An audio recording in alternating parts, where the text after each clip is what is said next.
انا معاك ومش عارف انا. طبعا بعد نجاح اهم كورسات فتره الجامعه 2025 قلت بقى ننزل بقى ايه باهم كورسات فتره الجامعه في 2026. كان لازم يعني ننزل بيهم لان تاني حقق واتش اور وكل حاجه كتير قوي. فيلا بينا نستعد لكوبايه القهوه بتاعتك او نسكافيه، ظبط نفسك يعني. يلا بينا اهم كورسات فتره الجامعه 2026. يلا بينا.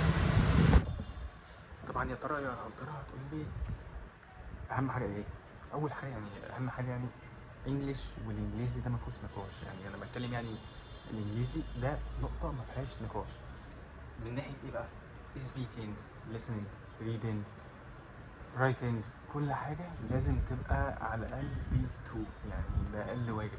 هتقول لي ليه؟ طب مش مهم الانجليش، يعني انجليش انت عايز تذاكر انجليزي؟ انا بفهم الانجليزي اصلا. ده اخري اللي هو واتس يور نيم، وهقول لهم انا عندي 24 سنه. صباح الفل. عايز بقى اقول لك ان انت لما هي اول حاجه مثلا هتقولي مثلا عايز اشتغل في بنك او اي حاجه، اول حاجه هتلاقي نفسك داخل عندك اول حاجه عندك امتحان بالانجلش، هتلاقي نفسك لابس سماعه كده وحد قاعد بيتكلم انجليزي وانت ولا مش فاهم اي حاجه. والله ما هتبقى فاهم حاجه. المفروض ان انت تبقى ترد وتجاوب على الكلام ده. هتحسب مش عارف حاجه ليه بقى؟ ليه؟ قول لي ليه؟ قول لي ليه؟ عشان طبعا انت مش مهتم بالانجليزي. ما انتوا جايين تقرفونا معاك ومش عارف انا. لقيت هيبيعوني هنا ولا ايه؟ طب انا ازاي ابدا في الانجليش وابدا منين؟ ده هعمل لك بقى فيديو لوحده، تيست مجاني بقى وكورس مجاني وكل حاجه. بس خلي بقى فيديو لوحده عن الانجليش، ازاي تبدا طريقك في الانجليش. كل ده هنعمله في فيديو لوحده. فاما اكتب كده في النوت اللي عندك اهم حاجه واحد الانجليش ده نكتبها كده في النوت. نخش بقى على تاني اهم حاجه لازم نبدا فيه. تاني حاجه من اهم الحاجات دلوقتي، يا ترى هتكون ايه؟ كورس MOS مايكروسوفت اوفيس سبيشاليست. ده بيبقى عباره عن ايه بقى؟ ده عباره عن الاكسل والوورد والباوربوينت والاوتلوك. البرامج دي بقت بيزكس جدا، اللي هو انت يعني الف لازم تبقى عارفها. وانا شايف ان الموضوع ما بقاش فيه نقاش، اللي هو انت النقاش ان انت تشوف المايكروسوفت والاكسل والباوربوينت، ده ما بقاش فيه نقاش. انت فاهم انت بتقول ايه؟ ده بقت اساسيات زي الانجليش والرياضه، يعني ده اساسيات بيزك على الكمبيوتر، فانت لازم تكون عارفها. يعني هي البيزك بتاعت البرامج. طب هي اللي عارفين عليها كلها؟ يعني هي دي خلاص دي النهايه؟ لا طبعا لا. في بقى انت في برامج عندك تانية بقى بعد ما تخلص المايكروسوفت والحاجات دي. انت بقى عندك بقى برامج بقى زي الاوراكل،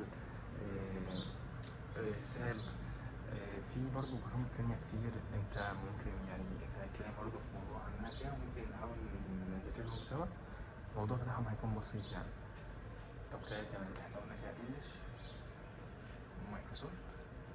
يا ترى بقى فاضل ايه بقى تالت حاجة؟ طيب بص، يعني احنا بقى بقينا احنا في 2026 بقى، بقيت شايف ان الاي اي لازم ان انت تبقى عارف مثلا واخد كورس اي اي لو بيزك على الاقل.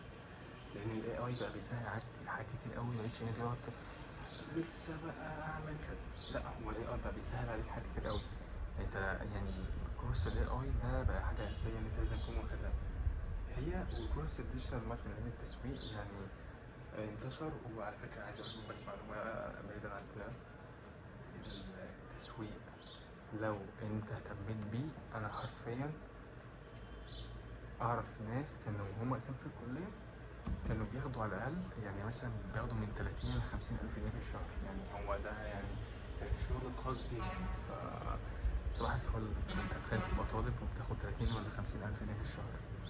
بس ده عشان تدرس ديجيتال ماركتنج كويس قوي وتفهم المجال وتفتح البيزنس الخاص بيك. ما تشتغلش عند حد، لان هو ممكن مرتبات المودريتور مثلا ممكن تلعب في 7 8000 جنيه يعني في الحاجات في الرينج ده. فهو مجال حلو عامة يعني، فانت ممكن تدوس فيه. طيب انا في ايه تاني ممكن اعمله؟ لو تعرف تذاكر لغة تانية زي الالماني او فرنساوي او الحاجات دي، فهي فرصة حلوة قوي. لان انت ممكن هتساعدك برضه في السفر بره ان انت تبقى عارف لغات. حتى لو دخلت مجال الكول سنتر، عايز اقول لكم ان هي اصلا مرتبات بالنسبة مثلا بقى الانجليش بقى لغات. يعني مثلا فرضا مثلا لو انت انجليش والانجليش بتاعك كويس، مرتب كول سنتر انجلش بيلعب من 16 ل 18,000، ممكن يوصل ل 20,000 جنيه في الشهر. انا عارف ان انت بتاخد 3000 جنيه لو فكرت تشتغل دلوقتي، بس انا عايز اقولك ان انت لو فكرت ان انت تذاكر انجلش كويس وتظبط اللغة بتاعتك هتاخد 20,000 جنيه في الشهر. ولو ذاكرت ألماني أو فرنساوي أو أي لغة، يعني بس خلي ألماني أو فرنساوي لأن دي بيبقوا أكتر لغات مشهورة في الكول سنتر، هيوصل معاك الراتب ممكن على الأقل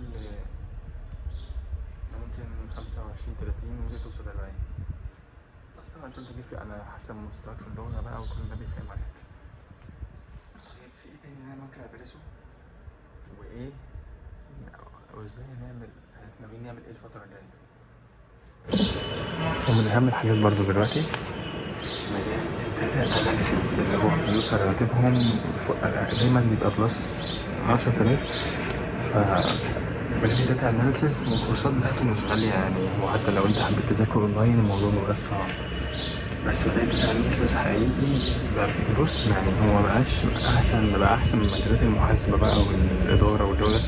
مجال الداتا أناليسيز حقيقي تحفة وعليه طلب عالي في سوق العمل. لو أنت مثلا حاولت تسرش على لينكدإن أو هنا فأنت هتلاقي كتير حرفيا، بس لو أنت المفروض بس تبقى تدور بقى وكده، لا بس مش على لينكدإن أو أي موقع توظيف أو أي حاجة، هتلاقي مجال الداتا أناليسيز ده موجود كتير أوي يعني حرفيا وعليه طلب أساسا.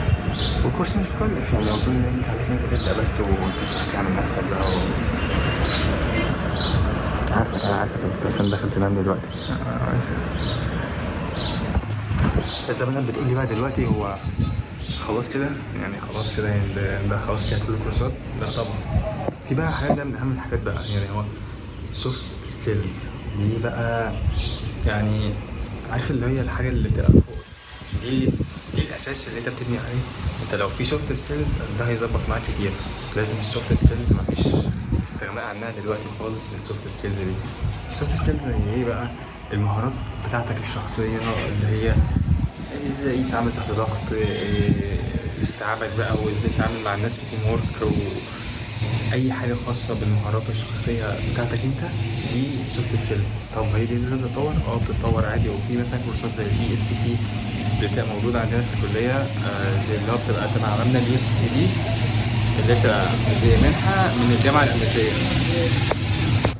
والكورس ده كان متوفر في جامعات كتير قوي وكان مجاني اساسا يعني، واللي هو كان زي جاي من منحه من الجامعه الامريكيه، فكان حلو قوي يعني حرفيا الكورس USCP ده.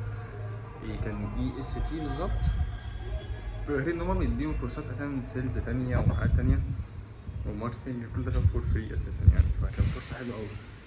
طب ايه تاني ممكن ندرسه؟ ممكن تدرس بقى لغات بقى البرمجه. طب ابتدي ايه بلغه برمجه؟